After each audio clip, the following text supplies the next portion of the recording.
चल हो जा शुरू। केसरिया से मन जोगी हुआ रे, दिल झूमे देखो पतवारा हुआ रे, दिल झूमे देखो पतवारा हुआ रे। हर पल मनाओ केसरी त्योहार। विमल, बोलो जुबान केसरी। देखिए, नरेंद्र मोदी जी के खिलाफ साजिश करना, षड्यंत्र करना, ये कांग्रेस की पुरानी आदत है। और पिछले 25 सालों से नरेंद्र मोदी जी को बदनाम करना, उनका कैरेक्टर एसेसिनेशन करना, झूठे फर्जी बयानों से उनको जोड़ना, ये कांग्रेस का पुराना शौक है और ये वो लगातार करते आ रहे हैं। कांग्रेस के तमाम मैनेजरों को मैं कहना चाहता हूं कि आप इस तरह की हरकतें करना छोड़ दें, इस तरह की साजिशें करना छोड़ दें। जिस वीडियो की बात आप कर रही हैं, वो वीडियो 1 साल पहले का है और वो आधा अधूरा भाषण मेरा, और उसको कांग्रेस के तमाम मैनेजर उसको ट्वीट कर रहे हैं, बयान दे रहे हैं। और हद तो हो गई, राहुल गांधी जी ने भी उसके विषय में कुछ कहा है या कहीं लिखा है, मुझे किसी ने बताया।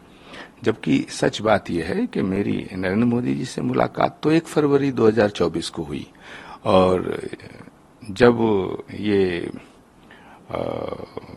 मेरा वक्तव्य आया है, ये हरिद्वार में एक मेरे भाषण का अंश है और उसको मोदी जी से जोड़ करके दिखाया जा रहा है।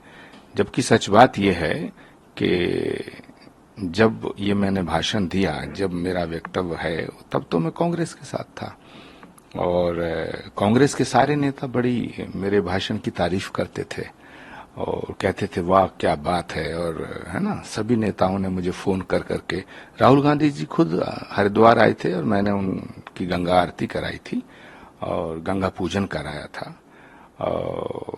तो सारे लोग बड़ी तारीफ करते थे।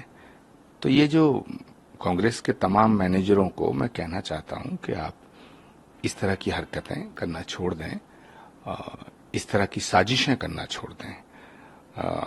कांग्रेस ने राम मंदिर को रोकने की भी साजिश की, ना वो राम को रोक पाए और ना आप नरेंद्र मोदी जी को रोक पाएंगे।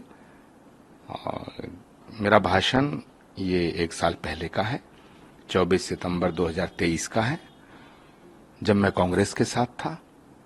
आज मैं नरेंद्र मोदी जी के साथ हूं और नरेंद्र मोदी जी के विचारधारा के साथ हूं। नरेंद्र मोदी गरीब के साथ हैं, नरेंद्र मोदी दलितों के साथ हैं, नरेंद्र मोदी शोषित, वंचित और पीड़ितों के साथ हैं। जी, आपने खुद कहा कि आरक्षण खत्म होना चाहिए, देश में जाति धर्म नहीं होने चाहिए, तो इसका क्या मतलब है? भाषण पुराना है लेकिन आपके विचार क्या कहते हैं सर आज? देखिए, मैं जातिवाद, जात पात, ऊंच नीच, छुआछूत, भेदभाव सबके खिलाफ हूं। ये मेरा निजी मत है कि जो पीड़ित हैं, शोषित हैं, वंचित हैं, उनको ऊपर लाया जाना चाहिए। सबको एक समान, एक दृष्टि से देखना चाहिए। मैं तो महात्मा गांधी, भीमराव अंबेडकर साहब और महर्षि वाल्मीकि और संत रविदास जी को पढ़ा हूं और उनको पढ़ता हूं और उनको अपने जीवन में उतारने का प्रयास करता हूं। और मेरा तो वन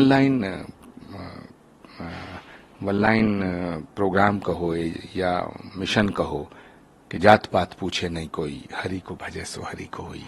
तो ये जो प्रोपेगेंडा, ये जो षड्यंत्र, ये जो राहुल गांधी जी की टीम कर रही है, इससे कोई फायदा होने वाला नहीं है, ये मैं कहना चाहता हूं। और उस बयान को, उस वक्तव्य को नरेंद्र मोदी जी से जोड़ना घोर निंदनीय है, गलत है, मैं उसकी निंदा करता हूं।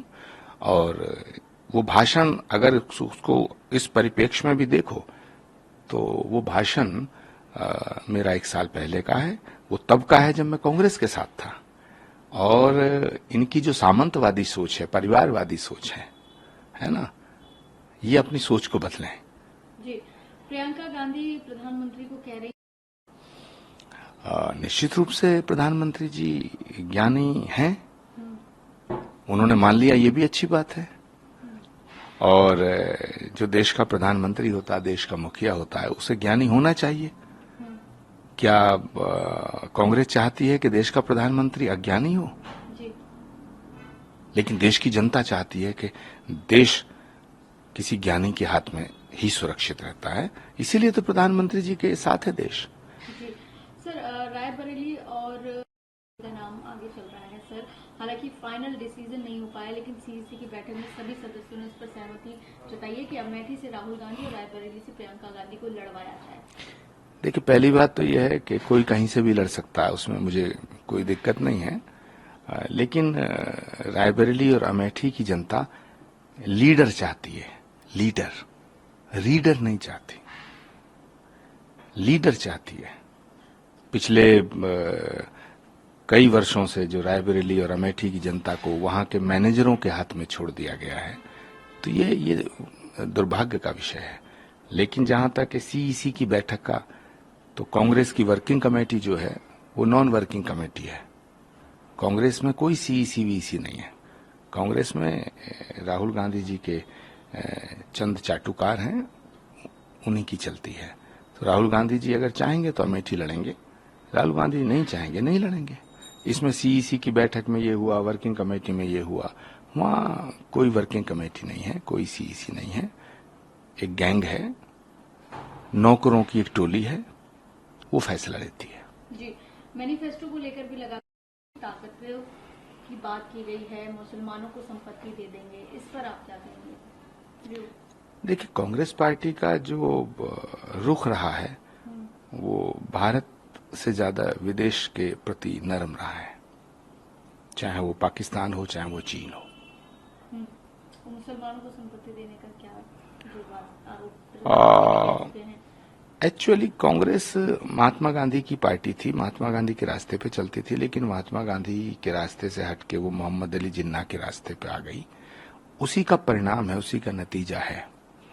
और कांग्रेस पार्टी, अफसोस के साथ मुझे कहना पड़ता है कि मैं इस पार्टी में रहा और एक ऐसी आरजू में जो कहीं सुनी न जाए, वहां उम्र काट आए जहां सांस ली न जाए। संविधान बदलने का आरोप तो बीजेपी पे। भारत का संविधान कोई नहीं बदल सकता, और फिर देश के प्रधानमंत्री ने ये साफ कर दिया है कि भारत के संविधान को कोई छू भी नहीं सकता, और देश नरेंद्र मोदी जी की बात पे यकीन करता है। नरेंद्र मोदी जी ने कहा था कि 370 हटेगी तो हटी, मोदी ने कहा था कि राम मंदिर बनेगा तो बना। और माफ करना, नरेंद्र मोदी जी का ही कलेजा है, ये मोदी की गारंटी और मोदी का ही वचनबद्धता का प्रताप है कि जो आज हम भव्य राम मंदिर का दर्शन